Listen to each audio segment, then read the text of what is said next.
Hello, everyone, and welcome to Tailored Acres. I'm Taylor, and I'm a gardener in central Wisconsin, Zone 4B. And this video is going to be what is blooming in my garden in early June. We're going to start here in the front of the house. And this area is getting a complete overhaul soon, hopefully. So I'm working on getting the dragon's blood sedum out, which is why it looks so empty up here right now. And then we're hopefully going to be getting some retaining wall soon. So what is blooming here? We have Stand By Me Clematis. This was new last year, and I divided this, I think, 3 ways, the plant that I got. But it's such a fun little plant. I'm really excited to have that one this year. I also have Back to the Fuchsia Salvia. It is such a beautiful pink color. And you can see there's a purple Salvia back there. I'm trying to remember what that one was called. It is from Proven Winners. I'll see if I can find the tag. And then also Cat's Pajama Nepeta is next to it there. And then that dark shrub with the light pink flowers, that is a tiny wine 9-bark, and I have quite a few of those in my yard now. They're one of my favorite shrubs. They have little tiny leaves for the 9-bark. You can see them there. They're just very petite and cute. They do get quite a bit bigger. I can show you one that has been in my garden for a few years now in a minute. All of the iris are just about done blooming right now, as well as the baptisia. This one was, I think it's cream or vanilla. It is from Proven Winners as well. So those plants are repeated throughout this area, and I'm really liking how that's shaping up. It's a calming look to be seeing that repetition throughout. In this area, I'm actually going to be trying compost for the plants instead of mulch. I will keep you guys updated on how it goes. I really like how it works. I know Garden Answer, and there was another one I just saw today too that does it, and it looks so good. And obviously it's a great way to build your soil. And being in sand country here, we really need to build the organic matter and water retention in our soil. Also in the front here is Bells and Whistles Campanula. This is a new one for me this year. It's a very interesting shape. We'll see how it does the rest of the season. I'm not sure if it keeps blooming or not. This is Mini Marvel's Midnight, and it has just started blooming here. This is a new one for me this year, and it almost looks like a balloon flower to me. And they're little, tiny little flowers. This guy is new for me this year as well. I just couldn't live without it. This is its second bloom already, and I can see there's even more coming down there, but the flowers are just so beautiful.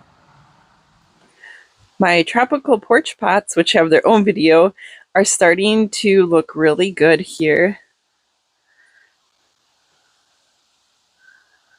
So all their details are in the other video. I'm not going to go through what all is in here, but I'm really liking it.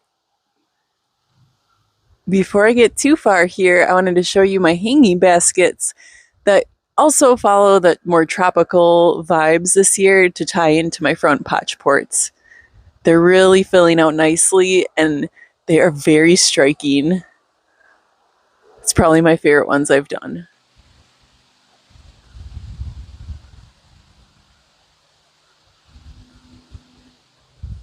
In this area, we should see some beautiful peony blooms, but unfortunately none of them have bloomed this year. I think that the buds froze and all of them have shriveled up. It's just absolutely devastating. I hope that didn't happen to you as well. We do also have some, is it viola or pansies? Well, I guess I have both in here. So we have some of these that were in my spring planters, and then some really dark black ones in the back there. But that's all that's blooming in here right now. In this area, you will see lots of weeds, so try to just ignore them if you can. So we have a lot of repeated plants in this area. We have the same salvia. We have the Cat's Pajamas Nepeta. But then I also planted some petunias in here, 3 different colors, and I'm hoping that they spread and intermix to make a beautiful pattern, but we'll see. So there's 3 areas that I have those petunias planted. And you can see there's more salvia on the left there. And the ivory halo dogwoods are looking gorgeous. I've had some issues with, I can't remember what it is. It's not rust, but it's some kind of fungus or bacteria that makes the leaves turn brown early in the season. So I'm gonna have to keep an eye on that again this year, but they're just so bright and beautiful. We have some daisies blooming back there that are weeds, but they look nice. And it's just repeated throughout this area. So this is a stone path I put in last year, and I'm actually going to be expanding upon this because the kids just love running through it. But I planted a bunch of Gara along here, so it should be a nice, whimsical running loop for them in a little bit of time here to let them grow up. I also have some Sweet William that is a perennial down here. I grew this winter sowing 2 years ago, and it's been giving me beautiful blooms. So I've actually been cutting these and selling them as part of Tailored Acres flower stand that is new this year. Here's just a closer look at those Sweet William. They are just such pretty flowers, and they last forever in the vase as well.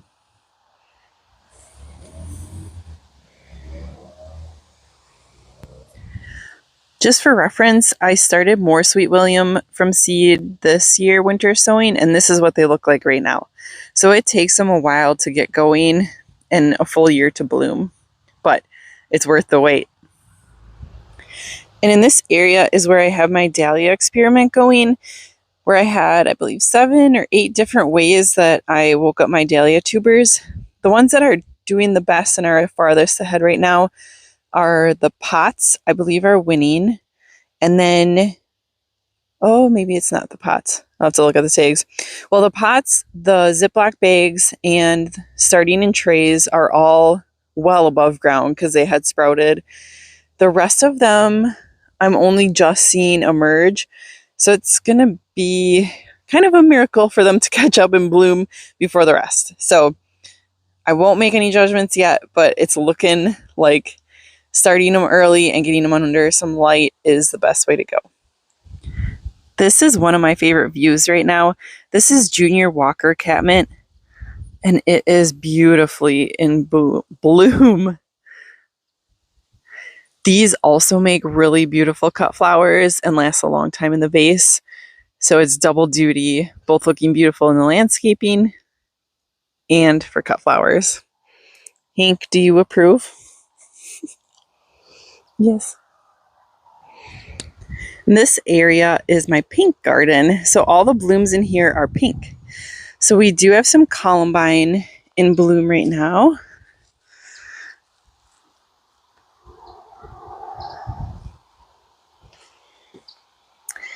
There is also the baptisia is blooming. This is a stretch on being pink. But look at all those leaves for this year.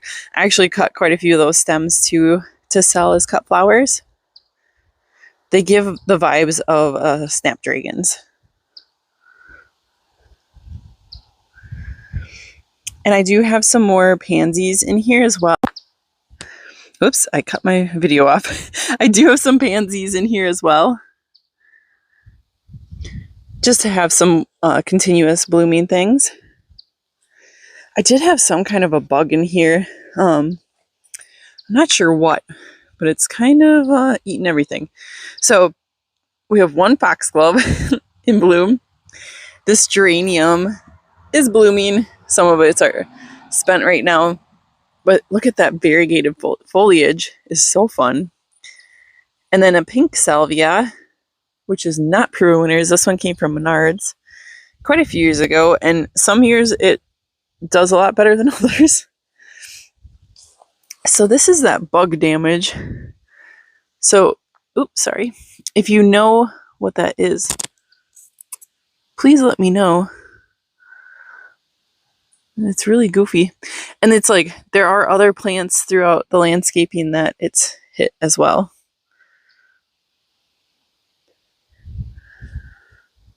All right, and then we just have a different columbine back here. That one's a double. It's really pretty. And then pink truffles, baptisia. And I think I forgot to mention that this is my big tiny white 9-bark. It's still only about 5 feet tall, maybe pushing about 6. And it is just beautiful. It's still very small. And it is just perfect for this space. I looked so long for something for this space to anchor it like this. And I love it so much, as you can tell. It's so pretty. And the blooms are just stunning. I just wanted to give a little shout out to the strawberry blonde marigolds. There we go. Holy cow. Blanked on that one. And look at this. Bronze fennel apparently is a perennial here. Amazing. It makes such fun cut flower foliage that adds that sparkle. Now we are on to the lily garden area. And the heuchera here are just starting to put out some of their little blooms. You can see one in the back there really is going to town. So those actually make really good cut flowers as well. And then we have another Stand By Me clematis. And I think this is the blue one. The one in front is either like pink or lilac or something. I couldn't find a tag on it. And then we have a very dark purple iris. That's just about done.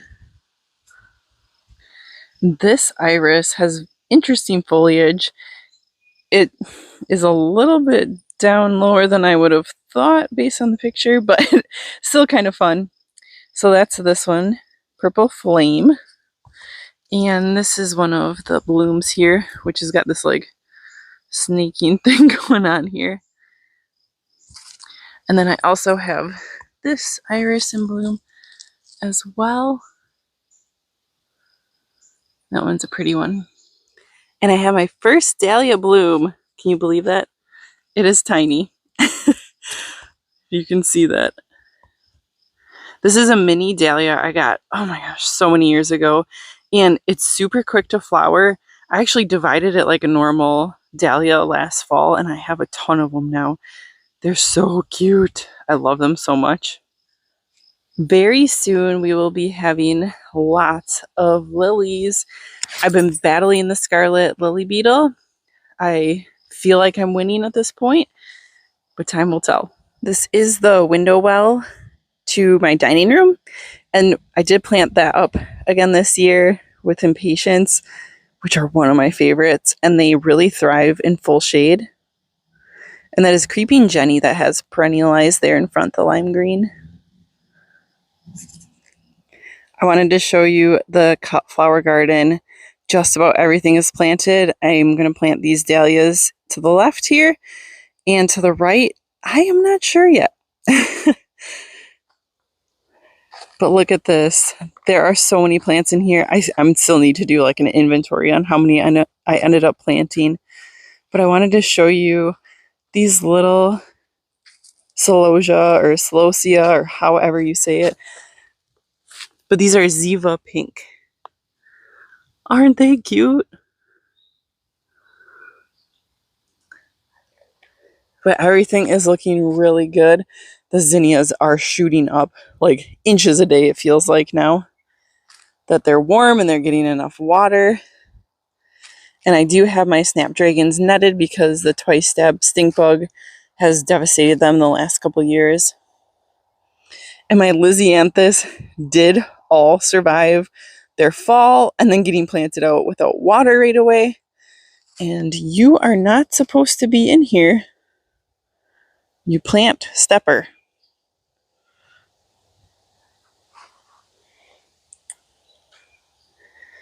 Oh, I'm just so excited. We're going to make so many beautiful things this year.